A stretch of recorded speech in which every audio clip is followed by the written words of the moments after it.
Alhamdulillah wa kafa wa salatu wa salam ala nabina al-Mustafa amma ba'd. Il est tout à fait plausible d'interroger afin d'éprouver les gens quant à leur comportement, leur témoignage, leur savoir, pour justement tester la valeur, le sens de leurs actes. C'est très important pour l'équilibre dans une société. On a des comptes à rendre entre nous. Dans ce bas monde, déjà, les hommes ont le droit d'interroger, de demander des comptes à d'autres. De les jauger, de les juger, de les éprouver, de les tester. C'est pour distinguer le savant de l'ignorant, le sincère de l'insincère, l'honnête de celui qui n'est pas honnête, le malhonnête, etc. Donc on a besoin d'interroger la fiabilité de l'interlocuteur. Les gens sont interrogés par essence. Nous interrogeons et nous sommes interrogés par nos semblables. Mais cette relation est-elle plausible quand il s'agit de Dieu? A-t-on le droit de demander des comptes à Dieu, de lui poser des questions afin de tester et d'éprouver sa divinité? C'est-à-dire remettre en cause la complétude et la perfection d'Allah subhanahu wa ta'ala. Est-ce qu'on a le droit de poser, de juger, de jauger, de demander des comptes à Dieu subhanahu wa ta'ala? La réponse est d'une certaine manière donnée par Jésus dans l'évangile de Matthieu. Le diable, Satan, lui demandait de sauter du pinacle du temple de Jérusalem, en lui disant qu'il est écrit que Dieu ordonne ses anges pour qu'ils te prennent sur leurs mains afin de ne pas tomber. Il est écrit que Dieu, à travers ses soldats, ses anges, il t'a garanti la protection. On trouve le même passage dans le Coran, que Dieu a soutenu Jésus et ses disciples. Donc Jésus, c'est un savant, mais le diable l'est aussi. Mais c'est un savoir trompeur. Il ne faut pas croire que le Satan ne connaît pas le Coran, ne connaît pas les Écritures. Et le Satan, il peut être un être humain comme il peut être un djinn. On peut être savant et maléfique. Ça s'appelle le détournement du sens de la révélation et du texte. Donc Satan demande à Jésus de sauter dans le vide pour voir est-ce que Dieu vraiment va exécuter cette promesse, justement, de protéger par le biais des anges Jésus des conséquences de la chute. Jésus lui répond, il est écrit aussi que tu ne dois pas tenter Dieu. Il est écrit, si on fait la même référence aux mêmes écritures, eh bien il est écrit également qu'on n'a pas le droit de tenter Dieu, c'est-à-dire de le tester. C'est comme quelqu'un qui prend la voiture pour aller à Paris, il demande à Dieu de le faire arriver à Toulouse. Et si vraiment tu existes, fasse en sorte que je saute dans le vide sans que j'ai aucun risque de se casser un de mes membres. Ça s'appelle tout simplement de la folie. Parce que Dieu, il a établi des lois dans la nature et il nous a demandé de les respecter. C'est le même Dieu. C'est le Dieu qui a révélé sa protection et son savoir, c'est le même qui a établi dans le monde des lois à respecter. Donc on doit respecter ces lois. On ne doit pas transgresser ces lois et demander à Dieu le miracle. Ça s'appelle éprouver Dieu. Mettre Dieu en permanence dans le test. Et beaucoup de musulmans, beaucoup de croyants, ils vivent ce paradoxe avec Dieu, mais de manière inconsciente. À chaque instant, nous mettons en quelque sorte Dieu à l'épreuve. Ah, si tu m'aimes, tu me donnes ça. Si vraiment tu existes, et les musulmans ne formulent pas ça. Quand on voit, ils prient Dieu, donne-moi, mais dans leur conscience profonde, il y a toujours ce bruit satanique qui traverse leur esprit. Ah, c'est vraiment, si tu m'aimes, si vraiment tu as de la force, de la pouvoir, tu dois me faire sortir de ce pétrin. C'est subreptice. Ce polythéisme, cet associationnisme est subreptice, il habite toutes les consciences, sauf les consciences des saints et des gens qui sont purs. C'est ça le paradoxe dans la relation entre le serviteur et le maître, entre l'homme et Dieu. On n'a pas à tenter Dieu, on n'a pas à éprouver Dieu. On peut douter, mais de nous-mêmes. Parce que tant que tu penses, tu es soumis au doute. C'est celui qui pense qui doute. Ça ne concerne pas Dieu. L'absolu n'est pas soumis à la fragilité de la pensée pour douter. Parce que c'est l'absolu. Que tu doutes ou pas, ça ne touche aucunement à l'ontologie de la réalité de la divinité de Dieu. Donc le problème du doute est une boucle qui se boucle, c'est-à-dire c'est de moi que le doute part et c'est à moi qu'il revient. Afillah échec. Est-ce qu'il y a un doute au sujet de Dieu? Non. Au sujet de Dieu, il n'y a pas de doute. Le doute, c'est dans l'accès à la vérité de Dieu. Et à cet égard-là, le doute est je dirais, favorise un dynamisme de la quête de Dieu.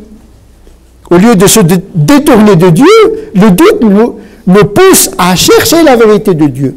Pas le tester, mais le comprendre, s'approcher de lui. Le passage cité dans Matthieu est confirmé par le Coran. La yus'alu amma yaf'al wa hum yus'alun. Dieu n'est pas interrogé sur ce qu'il fait.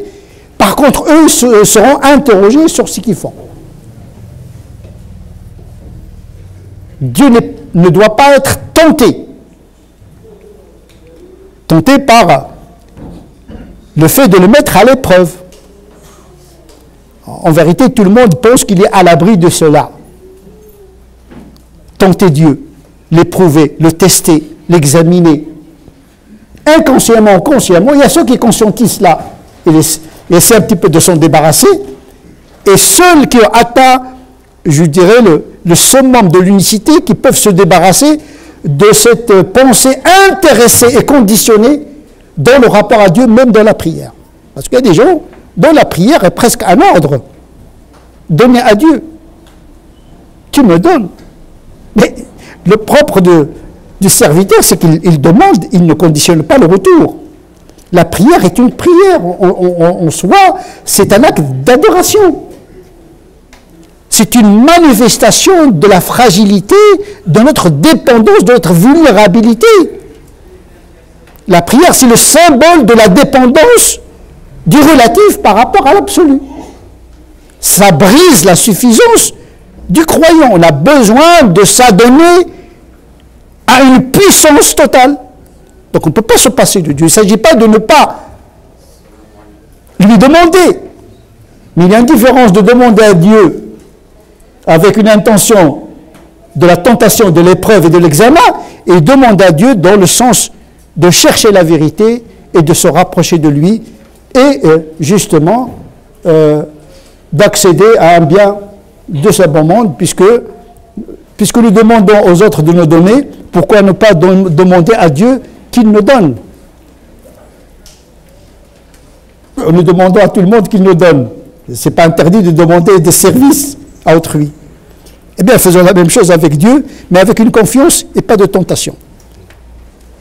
Il ne faut pas tomber dans l'anthropomorphisme, parce que généralement, comme les enfants, ils disent « Papa, si tu m'aimes, tu vas m'acheter ça. » Non, je ne vais pas t'acheter ça, mais je t'aime. Rien à voir. C'est-à-dire, le repère de l'enfant, ce n'est pas le repère des parents. Le repère des êtres humains, ce n'est pas le repère de Dieu. Et il y a des serviteurs pourris y gâter. Il faut que tu me donnes ma sucette. Si tu ne me donnes pas ma sucette, tu n'es pas un bon Dieu. En réalité, il renverse cette posture, il renverse la relation avec Dieu. C'est Dieu qui doit subir la demande. Ce n'est plus une prière. C'est une injonction. C'est un impératif. Parce que cet impératif suggère l'épreuve et la tentation de Dieu. Le tenter. Tu dois me faire, sinon tu n'es pas un bon Dieu. Comme Dieu nous demande de faire ceci, si on ne le fait pas, on est des mauvais serviteurs. Donc nous renversons inconsciemment, consciemment cette équation en pensant que si Dieu ne répond pas, c'est qu'il y a un défaut en lui. Il y a quelque chose qui cloche. Normalement, il doit me répondre puisqu'il m'a promis la réponse. Da'ouni astajib lakum. Il m'a promis dans le Coran. C'est comme Jésus. Il est écrit que Dieu protège à travers les anges Jésus. Mais il est écrit également qu'il ne faut pas tenter Dieu. Il est écrit que Dieu répond aux prières. Mais il n'a pas garanti la forme, le temps et la modalité de la réponse. Une chose est sûre et certaine, c'est qu'il répond. Il écoute la prière. Mais c'est à lui de répondre. Comme il veut, quand il veut, et de la manière qu'il choisit pour le serviteur. Sauf si le serviteur dit « J'ai prié Dieu, il ne m'a pas répondu ». Il a annulé de fait sa prière. Parce qu'il n'y a plus de confiance. Parce qu'il a soumis Dieu à la tentation, à l'épreuve et à l'examen. Et ça, c'est un comportement qui ne sied pas à la grandeur d'Allah subhanahu wa ta'ala. Oui, on interroge Dieu dans le sens de comprendre ce qu'il veut de nous. Et on l'interroge par la prière, « Wa qur rabbi zidni ilma » « Ô Seigneur, augmente ma connaissance ». On l'interroge également à travers ses écritures pour savoir pourquoi il a ordonné ceci, pourquoi il interdit cela. Ça s'appelle l'ijtihad, pour comprendre la volonté de Dieu à travers le texte. Donc on pose des questions au texte qui vient de Dieu. Et ça, c'est le propre de l'ijtihad, de l'interprétation, de l'herméneutique, pour comprendre pourquoi illatul hukm, la raison de la loi, maqasid al-hukm, la finalité de la loi. On essaie de comprendre pourquoi Dieu il nous demande de faire ceci, il nous interdit de faire cela. Ce n'est pas interdit, c'est une obligation de chercher le vouloir et l'intention de Dieu. Pas pour le soumettre à l'épreuve, mais pour comprendre et percer les mystères de son essence et de ses actes et de ses volontés. Donc le serviteur doit rester serviteur et Dieu reste Dieu.